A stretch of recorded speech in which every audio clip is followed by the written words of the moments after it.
임신 기간 중에 체중 증가를 임신 초기, 중기, 말기로 나눠서 좀 보면 임신 초기에는 약 1에서 2kg 정도의 체중이 증가한다라고 봐요. 그래서 임신 초기는 우리가 1주에서 임신 12주 이 사이를 임신 초기로 저희가 정의를 하고요. 그래서 이제 이때는 몸무게가 1에서 2kg 정도 증가를 하지만 태아는 이 시기의 태아의 크기는 5g 정도 된다라고 보시면 되겠어요. 그리고 임신 중기, 중기는 그럼 얼마를 의미할까요? 임신 13주에서 26주 이 정도를 임신 중기라고 봅니다. 이 중기에는 일주일에 약 450g씩 정도 이제 체중이 증가를 하고요. 약 토탈 5kg 정도의 체중이 증가한다라고 보시면 되겠어요. 그래서 이제 이 시기에는 체중 증가의 한 60% 정도가 우리 모체 부분에 증가했다라고 보시면 되고요. 임신 말기는 27주에서 40주. 이때가 이제 임신 말기인데요. 이때는 일주일에 360g씩 약 5kg의 체중이 증가를 합니다. 그래서 이제 어떻게 보면 이제 중기가 조금 더 체중 증가하는 그 양이 좀 더 크죠. 그래서 이때는 이제 태아 부분의 증가에 기인한다고 합니다. 그래서 임신 말기에는 오히려 몸무게 늘어나는 게 아이가 이렇게 쑥 자란다라고 보시면 되겠어요. 그런데 이제 출산 전, 40주를 채우고 못 태어나는 아이도 있고, 아니면 출생을 했지만 체중이 굉장히 작은 아이들이 있어요. 그래서 이제 저희를 그 좀, 교재에 나와 있나요? 교재에 미수가 저체중아로 나눠놨죠. 그래서 미수가는 37주 미만에 태어난 아이를 미수가라고 하고요. 저체중아는 출생 시 기준이 있어요. 출생 시 체중이 2.5kg 이하인 신생아를 저체중아라고 합니다.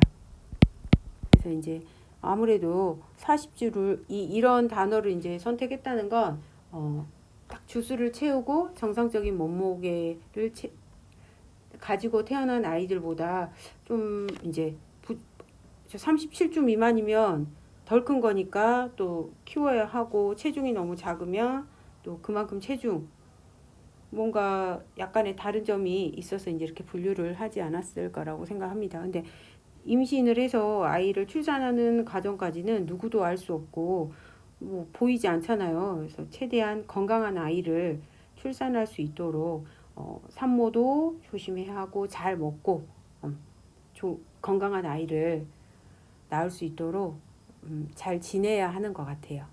그렇죠? 이 힘든 과정을 마지막까지 잘 해서 엄마도 행복하고 아이도 행복한 그런 결과를 얻어야 된다라고 생각을 합니다. 그래서 그림 2-7은 임신 기간에 따른 태아의 변화를 보실 수가 있고요. 그 다음 이제 임신기에 적정한 체중 증가에 대한 이제 그래프가 있는데, 참 이것도 애매한 게, 제 입장에서는, 글로 봤을 때는 이 임신 전 체중이 정상이었던 임산부는 11에서 16kg 범위의 체중 증가가 아주 바람직하다라고 이제 얘기는 했지만, 저도 분명히 정상이었는데, 이게 사람마다 다르겠죠? 아니면 제가 좀 여러분들이, 그러니까 내가 생각하는 그 정상과 또 어때요? 남들이 봤을 때 제가 또 많이 먹었을 수도 있어요. 평균으로 보면은 11에서 16kg 범위이긴 하지만 평균은 가장 적당한 평균은 12에서 13을 보더라고요.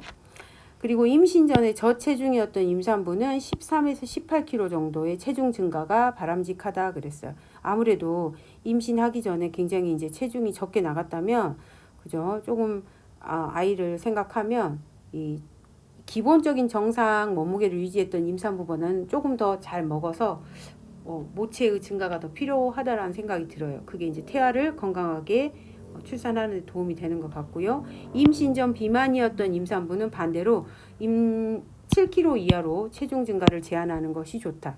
그렇죠? 이제 우리가 모체가 살이 찌는 것도 아이가 그 성장에 필요한 몸무게도 있지만 이거는 제가 봤을 땐 임신 중독증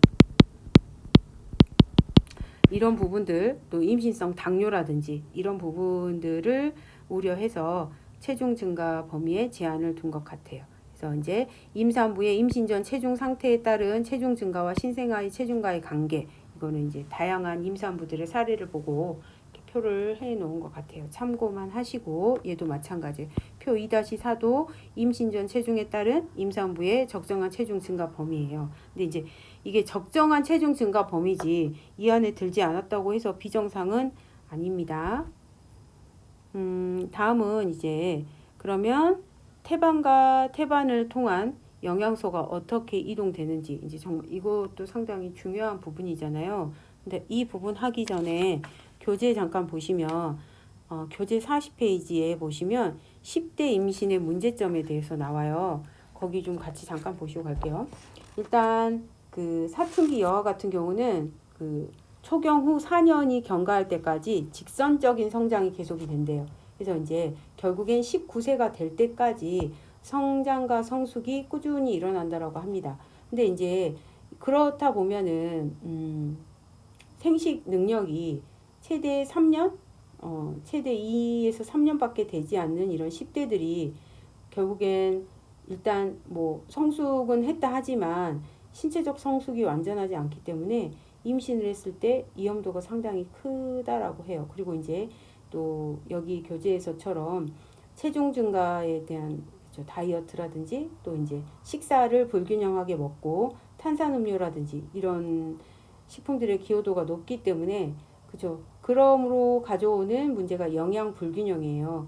그러다 보니까 이런 10대 임산부는 산전 관리도 제대로 되지 않고 또 실제로 임신을 했다고 해도 태아에게 그 영향을 주는 지대한 영향을 주는 그런 관리 부분이 좀 위험한 거죠. 그러다 보니까 태아에게는 저체중이라든지 조산의 위험을 가져올 수 있다라고 합니다. 그러니까 이제 이거는 10대가 임신했을 때 이제 문제가 되는 사례들을 좀 설명을 해 놓은 것 같아요. 아무래도 10대는 아직까지는 임신을 해서 태아를 키우기에는 완벽하게 성장했다라고 보지 않는 거죠.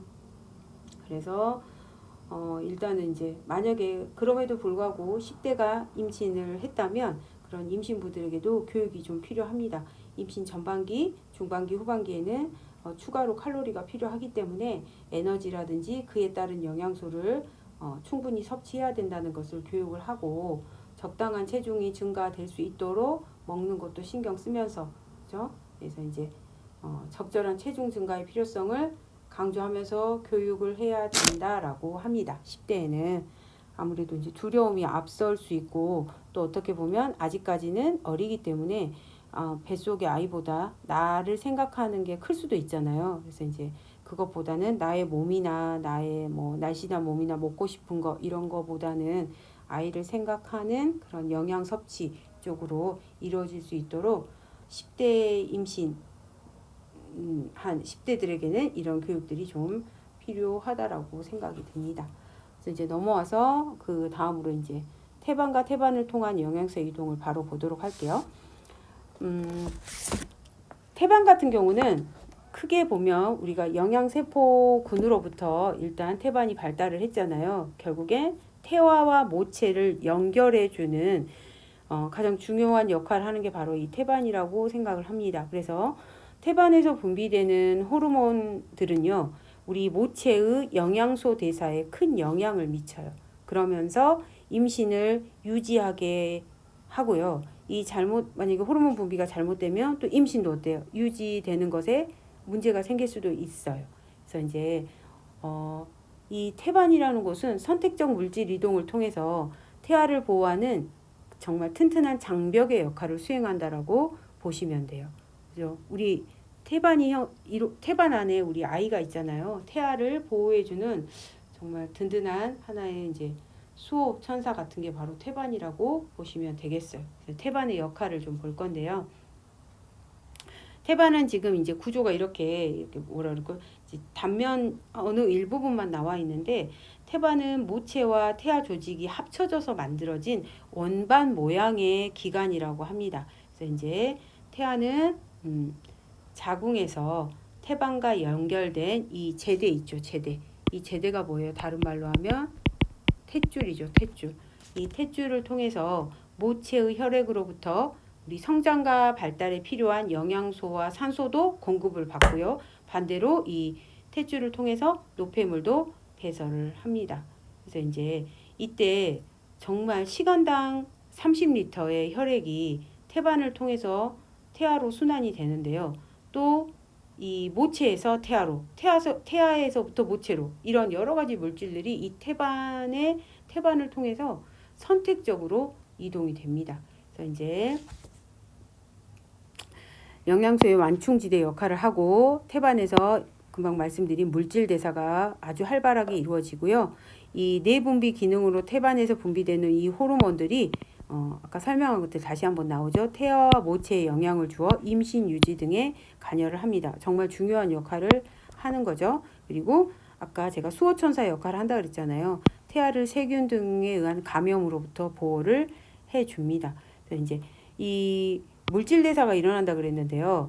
태반이 이런 물질을 대사시키면서 한 10여 가지 호르몬을 분비해가지고 임신기 모체의 영양소 대사에 굉장히 큰 영향력을 발휘를 합니다. 그래서 한 10여 종의 호르몬이 이 임신 유지 등에 관여한다라고 보시면 되겠어요.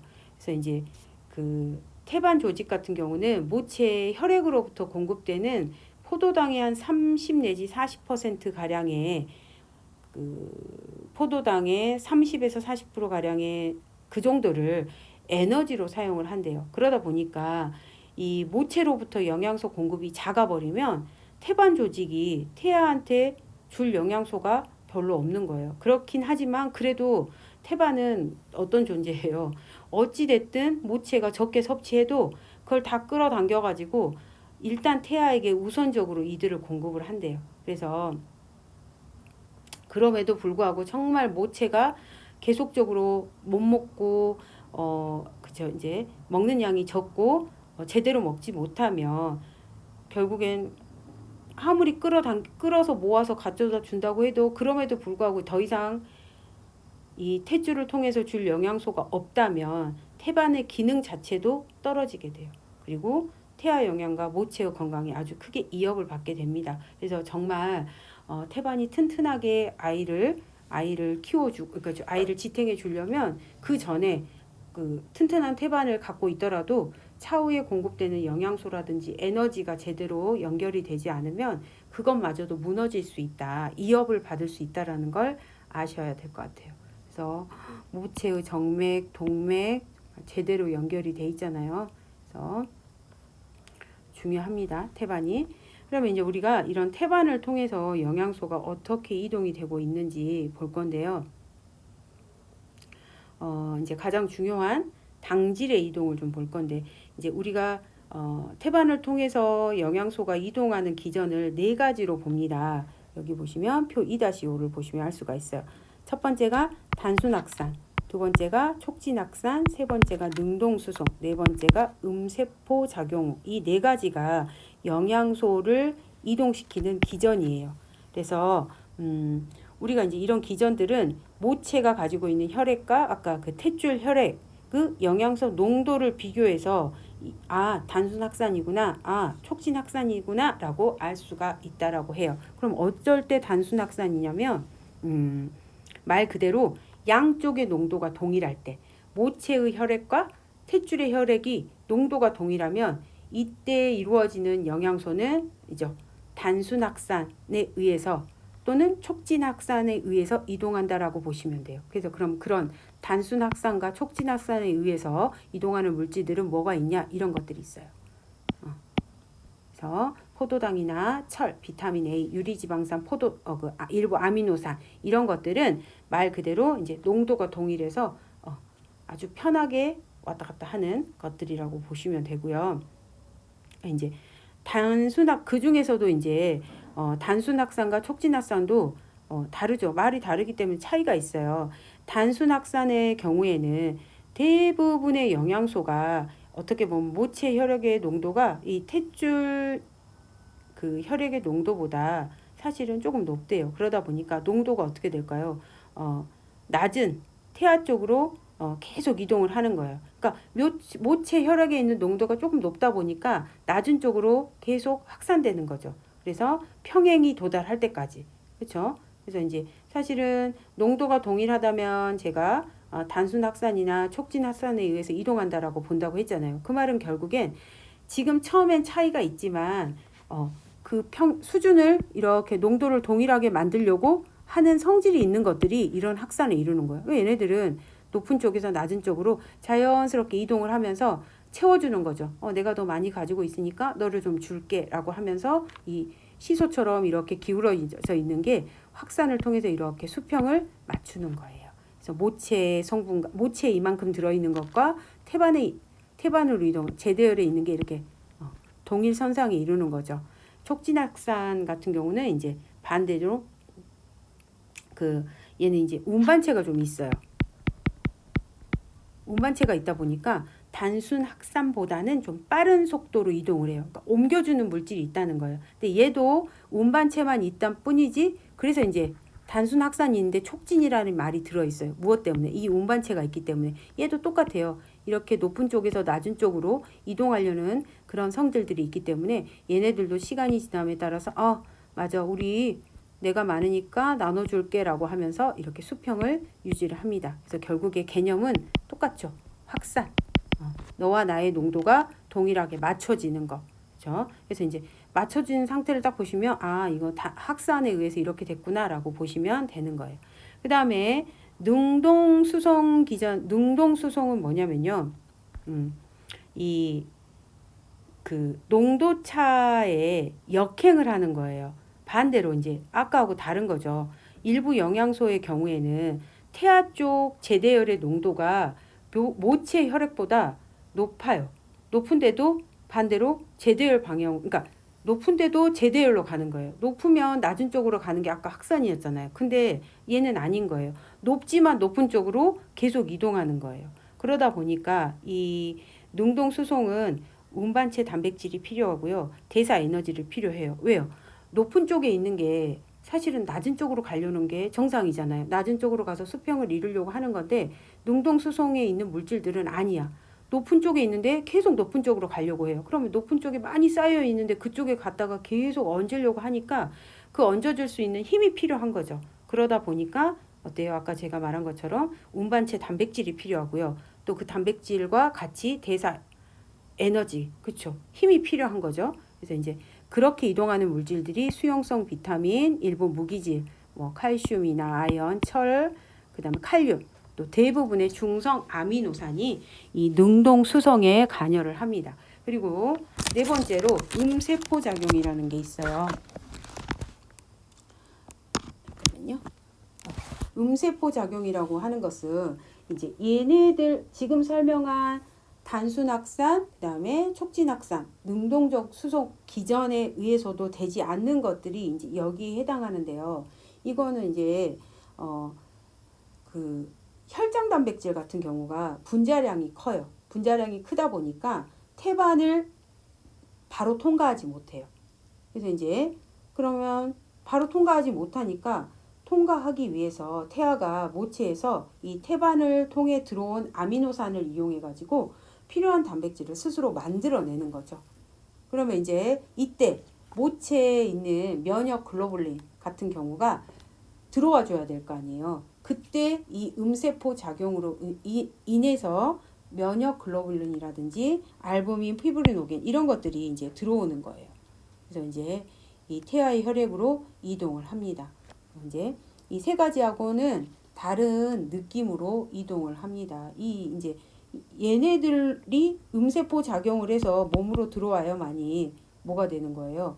이 태아들이 이걸 통해서 단백질을 스스로 합성을 하는 거죠.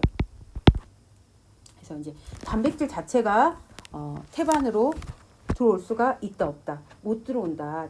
그러면 어떻게 해야 되느냐? 이 음세포 작용으로 이런 면역 글로불린이나 알부민, 피브리노겐 같은 게 들어와 준 다음에 이걸 스스로 태아가 합성을 해서 단백질을 만들어 내신다고 보면 돼요. 그래서 태반을 통한 물질 이동 기전이 몇 가지다? 총 4가지라는 거 잊지 마시고요. 어떠한 원리로 이렇게 움직이고 있다라는 걸 보시면 될 것 같아요.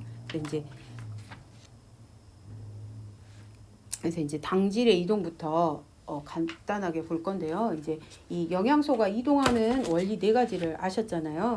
이제 당질 같은 경우는 교재 42페이지에 설명이 나와 있어요. 신진대사를 위한 가장 주된 연료가 바로 포도당이었죠. 근데 아까 여기 보시면 포도당은 여기에 들어있네요. 포도당은 일부 포도당은 촉진확산이고 거의 대부분의 포도당은 단순확산을 통해서 태반으로 이동을 합니다. 그렇게 아시면 되겠고, 그 다음에 지질로 갈게요. 지질 같은 경우는 콜레스테롤과 유리지방산을 볼게요. 콜레스테롤과 유리지방산, 유리지방산 이쪽에 있네요. 유리지방산 아까 단순확산이라 그랬어요. 콜레스테롤과 유리지방산은 단순확산을 통해서 태반으로 이동을 해요. 그러니까 어떻게 보면 이제 이동하는 데 있어서 별 어려움을 겪지 않는 아이들이네요. 중성지방과 인지질은 태반을 통해서 통과하지 못하지만 태반에서 대사되어 약간의 유리지방산만 단순 확산으로 태아에게 보내진다. 그러니까 말 그대로 태아에게는 중성지방과 인지질은 올 수가 없다라고 보시면 돼요. 그 다음 아미노산과 단백질의 이동.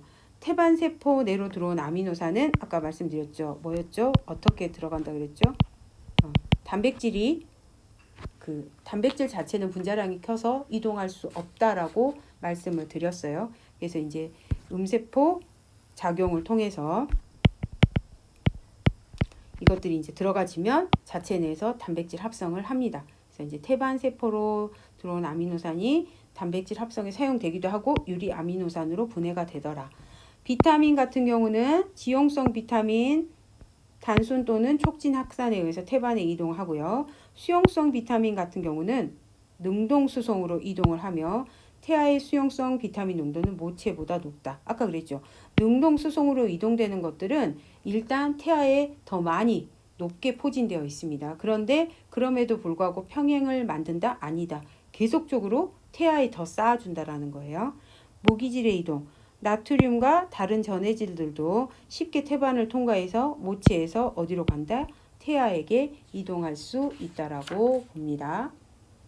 근데 이제 그 무기질 중에 여기 지금 교재에는 있는데 여기에는 없어요. 칼슘 하나 44페이지 아래에 나와 있는데요. 칼슘 같은 경우는 왜 중요하냐면 태아의 골격 형성에 중요한 역할을 해주는 거예요. 근데 이제 얘도 태반의 칼슘 결합 단백질하고 결합을 해서 농도 차를 이역행해서 능동적으로 얘도 어떻게 보면 능동 수송이 되는 애예요. 그다음에 태아는 45페이지에 보시면 자신의 혈액 내 칼슘 용도가 높아요. 아까 그랬죠. 능동 수송은 모체에 많은 게 아니라 태아에 많은 성분들이에요. 얘네들은 태아 자체에 지금 현재 많아요. 그래서 내인성 칼시토신을 분비해서 뼛속의 칼슘이 꾸준히 축적되게 한다고 합니다.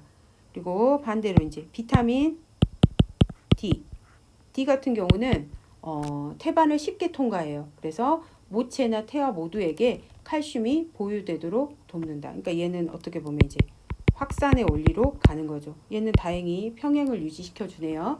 그래서 이제 태아와 모체 사이에 칼슘의 상호 교환은 없어요.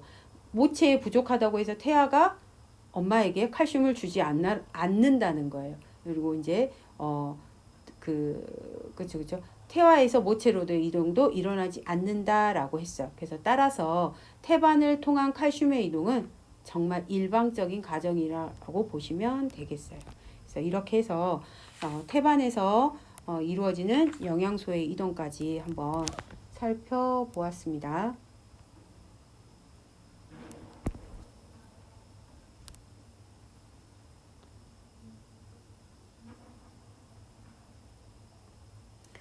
다음은 임신기의 영양소 섭취 기준을 볼 건데요.